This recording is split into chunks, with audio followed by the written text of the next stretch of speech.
దేవాది దేవుడు ఇశ్రాయేలు ప్రజలతో మాట్లాడుతుంటే వాళ్ళు ఏమన్నారు?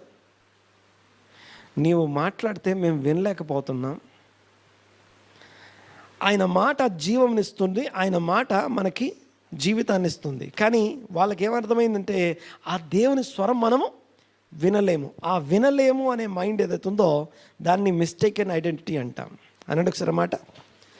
నువ్వు దేవుణ్ణి తప్పుగా అర్థం చేసుకున్నావు. అయితే ఒక విషయం ఏంటంటే ఆయనకున్న ఒక పేరు ఏంటంటే అకామిడేటర్. అనండి ఒకసారి. అకామిడేట్ చేస్తూ ఉంటాడు. ఓకే, మనం నిర్గమాకాండం ధ్యానం చేస్తున్నప్పుడు అడుగడుగున దేవుడు తన ప్రజలకి దేవుని దగ్గరికి ఎలా రావాలో తెలియదు. ఆ తెలియని వారిని తన వాక్యం ద్వారా ప్రతి చోట అకామిడేట్ చేస్తూ వస్తాడు. ప్రతి చోట అకామిడేట్. ఇదిగో ప్రజలు మమ్మల్ని ఇక్కడికి ఎందుకు తీసుకొచ్చావని సనిగినప్పుడు ఆయన ఏం చేస్తాడంటే